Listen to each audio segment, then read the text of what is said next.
So hello everyone, welcome back to another video. তো আমি actually কিছুদিন ধরে বাড়ির মধ্যে নেই, তো সেই কারণবশত ঠিকঠাকভাবে ভিডিও দিতে পারছি না এবং একটুখানি ভিডিওর মধ্যে কোয়ালিটি থেকে শুরু করে ব্যাকগ্রাউন্ড থেকে শুরু করে সাউন্ডেও একটুখানি প্রবলেম আছে, নয়েজ আসছে। তো সেই কারণবশত যারা দেখছো তাদেরকে অসংখ্য ধন্যবাদ।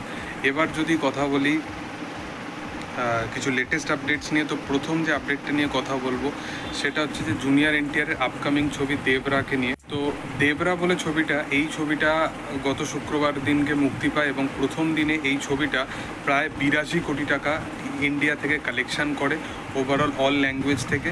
এবং সেকেন্ড ডেতে এই ছবিটা একটা হিউজ পরিমাণে ড্রপ আনে। সেকেন্ড ডেতে এই ছবিটা 40 কোটি টাকা মতো কালেকশান করে। ওভারঅল এই ছবিটা প্রথম দিনেতে 172 কোটি টাকা ওয়ার্ল্ড ওয়াইড কালেকশান করেছিল এবং সেকেন্ড ডেতে এই ছবিটা দুদিন মিলিয়ে 273 কোটি টাকা মতো কালেকশান করেছে, 243 কোটি টাকা মতো কালেকশান করেছে, যেটা একটা হিউজ অবশ্যই কালেকশান।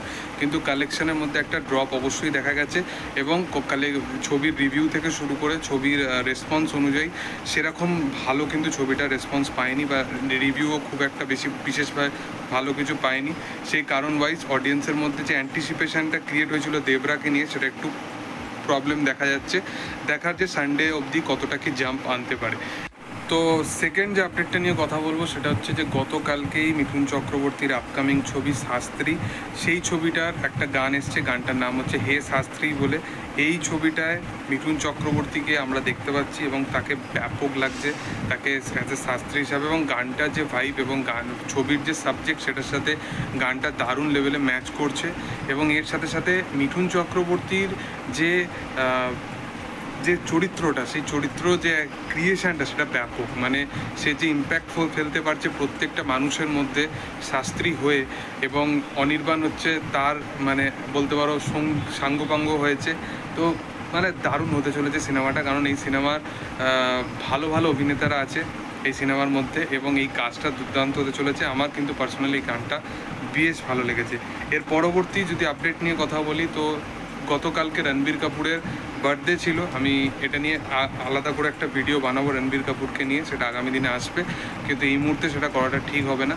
তো গতকালকে রণবীর কাপুরের বার্থডে ছিল এবং এটা অফিসিয়ালি এখন ফাইনালি জানিয়ে দেওয়া হয়েছে যে ধুম 4-এর জন্য তারা রণবীর কাপুরকে এবারে যে ভিলেনের ক্যারেক্টারটার জন্য তারা কাস্ট করেছে এবং অলরেডি নাকি এই ছবিটা রণবীর কাপুরকে অ্যাপ্রোচ করা হয়ে গেছে এবং সাইনও করা হয়ে গেছে। ছবির প্রি প্রোডাকশনের ওপর কাজ চলছে। এবার দেখা যে রণবীরের এগেনস্টে এই ছবিতে আর অন্য আমরা কাকে দেখতে পাই। সাথে সাথে আর একটা যেটা বড় আপডেট উঠে আসছে যে রণবীর কাপুর এই ছবিটায় ভিলেন মানে চোরের ক্যারেক্টারটা প্লে করবে, যেটা ধুম 4-এর মানে ধুমের যদি ফ্র্যাঞ্চাইজগুলো ফলো করে দেখো সেখানে কিন্তু সেই চোরের ক্যারেক্টারগুলোই বেশি ইন্টারেস্টিং হয়। এবং সেখানে যে অপোজিটে আমরা যে দুজনকে পুলিশের চরিত্রে দেখতাম, অভিষেক বচ্চন এবং উদয় চোপড়াকে, তাদেরকে আর এই ছবিতে বা এই ফ্র্যাঞ্চাইজে আর দেখা যাবে না। তারা একদম ফ্রেশ কোনো কাস্ট যুক্ত করার চেষ্টা করছে। আমার মতে সেই ফ্র্যাঞ্চাইজের সেই মানুষগুলোকে একটু স্পেশাল অ্যাপিয়ারেন্স হিসাবে কিছু সিনেমার মধ্যে অবশ্যই রাখা উচিত, যেহেতু অডিয়েন্সের একটা কানেক্টিভিটি অবশ্যই 3টে ছবির মধ্যে তাদের সাথে ছিল। আমার মনে হয় সেই জিনিসটা করা উচিত, তারপরে নতুন কারোর ওপর সেই কন্টিনিউয়েশনটা করা উচিত। এবং একদম যদি নতুন সমস্ত কিছু নিয়ে আসা হয় তাহলে আমার মনে হয় যে সেই যে জাস্টিফিকেশান যেগুলো অডিয়েন্সকে করবে সেগুলো ফ্র্যাঞ্চাইজের নামেতেই এগোবে। আর তার সাথে সাথে রণবীর কাপুরকে দেখার জন্য বিশালভাবে এক্সাইটেড আছে এই কাজটার জন্য এবং দেখার যে উদয় চোপড়া এবং অভিষেক বচ্চনের জায়গা কে নিতে পারে। কারণ অবশ্যই ছবিটা লাস্ট ছবি যখন এসেছিলো ধুম 3, সেটা প্রায় 10 বছর আগে, তো তাদের ফিজিক্সও অনেক কিছু চেঞ্জ হয়ে গেছে। তো তারা চাইছে যে ইয়াং দুটো অ্যাক্টরকে কাস্ট করার জন্য। এর পরবর্তী এবং অন্তিম যে আপডেটটা নিয়ে কথা বলবো সেটা হচ্ছে দেবের আপকামিং ছবি টেক্কা বলে ছবিটাকে নিয়ে। তো টেক্কা ছবিটা নিয়ে যেটা এখন বড় আপডেট উঠে আসছে, আমরা সকলেই গতকালকে টেক্কার ট্রেলার দেখি এবং ট্রেলারের রেসপন্স খুব ভালো এবং ট্রেলার দেখে আমরা বুঝতে পেরে যাই যে ছবিটা কেন এ সার্টিফাইড হতে চলেছে। তো সেটা বোঝার পরে দেবের তরফ থেকে একটা ইন্টারভিউ প্রকাশে আসে এবং সেখান থেকে জানানো যায় যে দেব চাইছে যে এই ছবিটা ইউএ সার্টিফাইড হোক এবং এই ছবির যে গালাগালি যে সমস্ত জিনিসগুলো আছে, অ্যাবিউসিভ ল্যাঙ্গুয়েজগুলো আছে, সেগুলোকে মিউট করে দেওয়া হোক দেবের তরফ থেকে। এটা আমার মনে হয় যে এই জিনিসটার উপর আমার দুটো পার্সপেক্টিভ উঠে আসে। একদিক থেকে দেবকে আমার ঠিকও মনে হয়, আমার একদিক থেকে বেঠিক মনে হয়।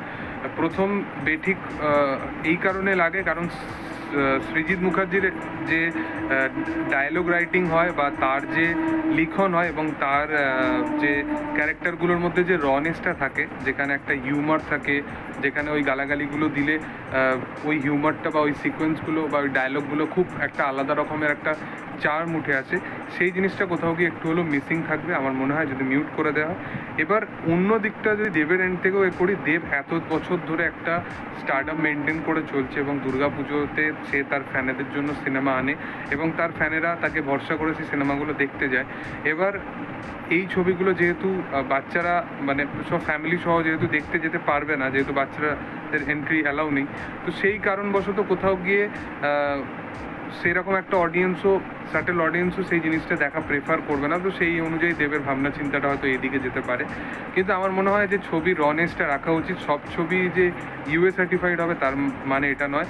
ইভেন যদি তোমরা অ্যাভেঞ্জার্স বা এই সমস্ত জিনিসও ফলো করো, তারা কিন্তু সুপার হিরো মানে বাচ্চাদের জন্য সিনেমা বানায় না অ্যাটলিস্ট। তো সব ছবি ইউএ সার্টিফাইড হয় না, এ সার্টিফাইডও ছবি হয় এবং এই ছবিটা আমি মনে হয় যে যদি এ সার্টিফাইডও আসে ছবিটা দেখতে অডিয়েন্স কিন্তু যাবে। তো দেখার যে সেটা কি হয়। তোমাদের কি বক্তব্য, কোন আপডেটটা নিয়ে বেশি এক্সাইটেড, অবশ্যই কমেন্ট সেকশনে জানাতে পারো। আর ভিডিও যদি ভালো লেগে থাকে অবশ্যই লাইক শেয়ার সাবস্ক্রাইব করে দিও। প্রমিস করছি আগামী যে ভিডিওগুলো আনবো সেগুলোতে এই সমস্ত প্রবলেমগুলো অ্যাটলিস্ট হবে না। তো থ্যাংক ইউ অল। আর ভিডিও ভালো লাগলে অবশ্যই সাবস্ক্রাইব করে দিও প্লিজ। Thank you.